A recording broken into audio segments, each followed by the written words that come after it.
Music runs in Sandeep Thakur's blood. This violinist is arguably one of India's most talented. He's worked with the likes of Rahman and Pritam, performing from London to Singapore and Mumbai.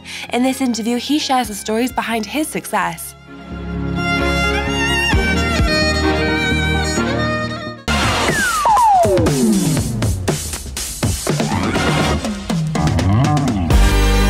The more the instrument has to give it back to you, and that's applicable to any field. The more you spend time with a particular course of life, the course will find you eventually. So that pretty much happened with me as well. I did not want to learn the instrument, but once I started working towards it, I realized that this is interesting and I'm really loving this, so, and that's when I wanted to do more music. Then I started spending more time with the instrument, and then instrument started giving back to you, So I put it in the other words. I said, it's just like your instrument is your best friend. What does your best friend say? Come, let's just spend some time with each other. I have a lot of more things to share with you. I have a lot of secrets to tell you. So that's how your instrument is to you. The most time that you spend with your instrument, the more secrets it will reveal it to you. And that's exactly what happened with me. And I'm still learning it. One never stops being a lifelong student. So till date, it's still going on and it still continues to be my best friend.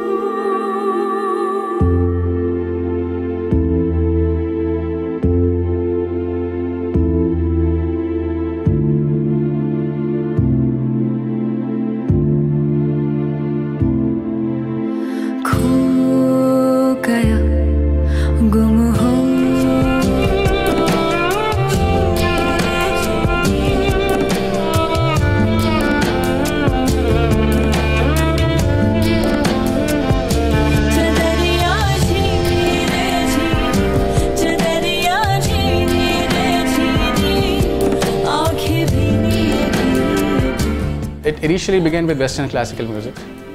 I was very blessed to have coaching from some fantastic European teachers who would visit India during the month of December. There used to be a festival called Sangat Festival. So it was an amalgamation of Americans and Europeans who would do a concert in Mumbai in the month of December. So I used to be one of those chosen few students who would get a chance to get the workshops from them. So that was one event that really ignited the flame in me. Like, this is how the Western classical music actually sounds, right? So yes, it began as Western classical music, and then obviously when you do Bollywood music, they say Bollywood music is the best fusion music. So because you play for so many music directors and so many arrangers, everyone has their own different styles. So yes, then I ventured into more genres, and it all came from Bollywood. So had there not been Bollywood, I would have not been able to explore the other genres of music.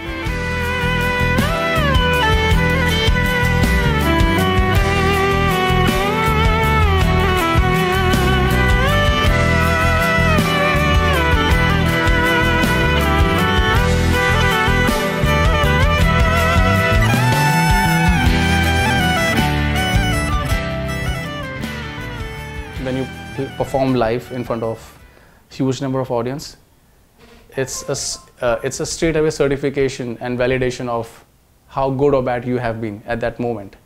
You don't have to wait for the response. It's instantly there. If you have done your best, people will scream out for you. So that has a different energy altogether. So when I'm performing on the stage and when people scream your name and people wave at you, it feels like, oh, it's finally paying off. All the hard work that you have been putting in the jam room, all those hour-long practice that my father put me through, which I was not interested in initially. It feels like, man, this is what you wanted, right? Eventually. So performing live is a very distinct feeling. But you come back to the studio, that's a different zone altogether. It's okay if you're not perfectionist on live. It's okay, because all the crowd energy, people will ignore all those mistakes there. But back in the studio, because that's going to be played multiple times in the playback on the YouTube channels, on the SoundCloud or whatever music platforms. So you've got to be very precise with what you're playing. And that takes time. So a lot of time people say, you do music live, why do you take so much of time in the studio? You know, you did the same song in live and it was just fine. Why can't you just get it quickly in the studio? I said, it cannot happen. These are two different arenas. Live is something that you're driven by the crowd, right? And there's a different machinery that's working with the live. When you're in the studio setup, there's altogether different mechanism. There's a lot of mind at that time.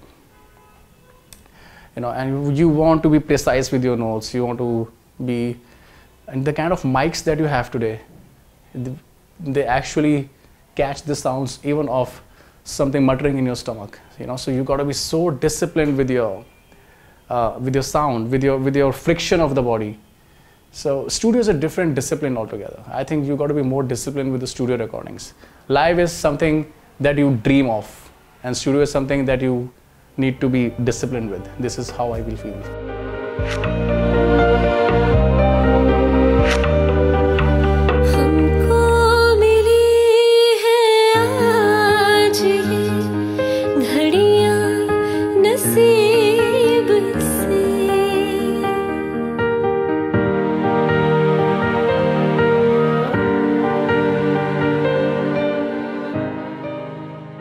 For the instrument that I play, I have been very experimental with my instrument. I think that's the only different thing that I've done with my career.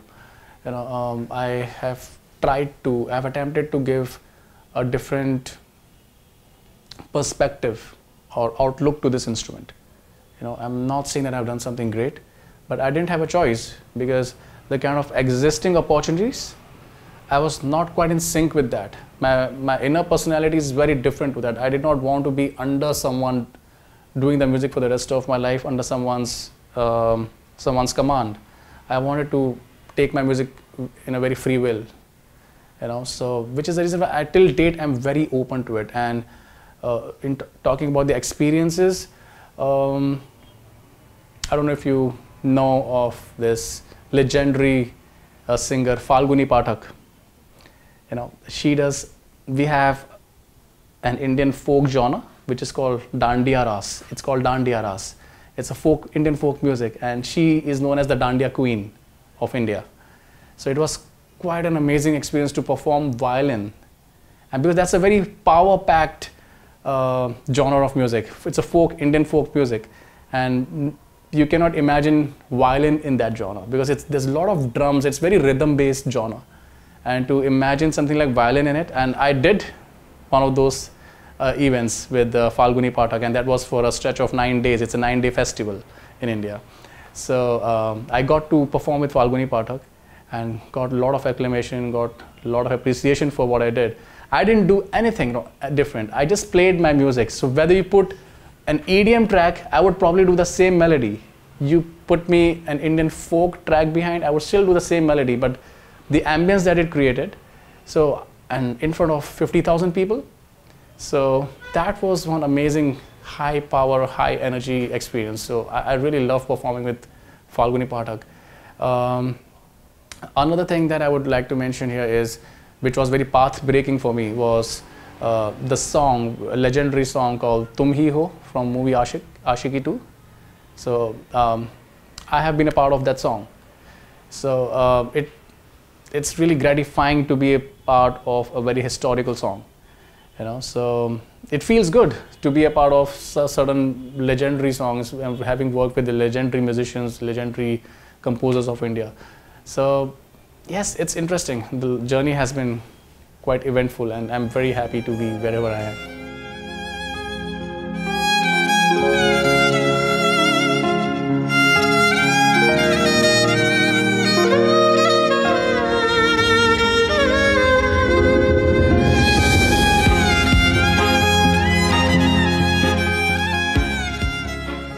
Violin is such a melancholic and very romantic instrument. I don't want it to be sitting in your head. I want my audience to go away with a fragrance of it, and it should be long lasting. I don't want that, oh man, did you see that violinist? He just rocked, he just killed it and everything. I don't want that. I want my audience to go very subtly home, and I want to be with them. Because something that is in your head will be gone, you will forget it. But something that's in your heart, you will never forget that. You will always feel it. So I want to reside in people's heart. I want my music to be there with you. My favorite track got to be Tum Hi Ho, because that gave me my identity.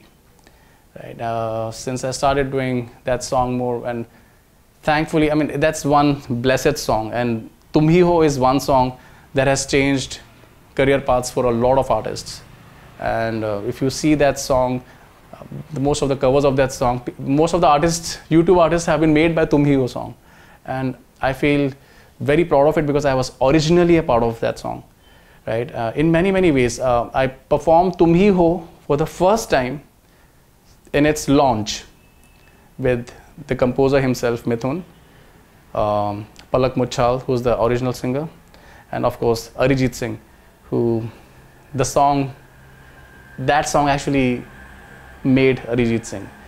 And it was really a pleasure for me to be a part of this song for the first time ever in the studio, for the first time ever live, for the first time ever when the official remix was out with DJ Chetas.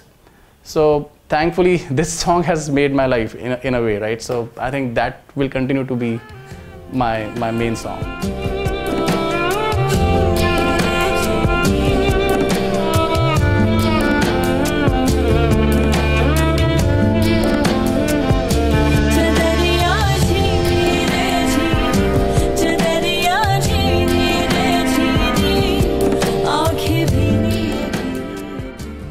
So when I was doing my job, and when I heard the soundtrack of Titanic, you will not believe I watched that movie for like 15 times in the cinema hall.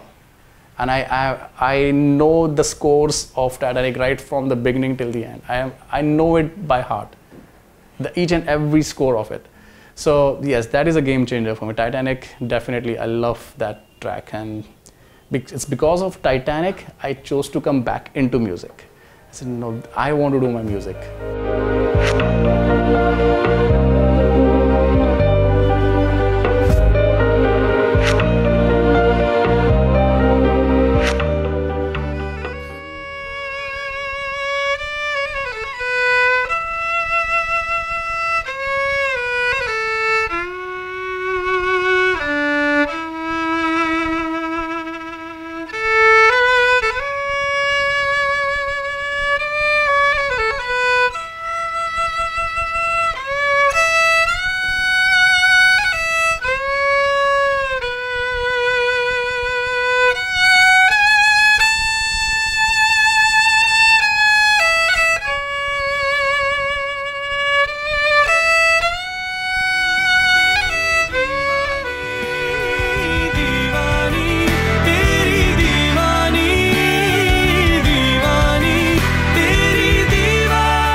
Remember to subscribe for celebrity interviews at Dukascopy Stars. Click here for the newest trends in Dukascopy Fashion. Click here for brand new Hit Music Weekly. Got a question that needs to be answered? Try Dukascopy 911.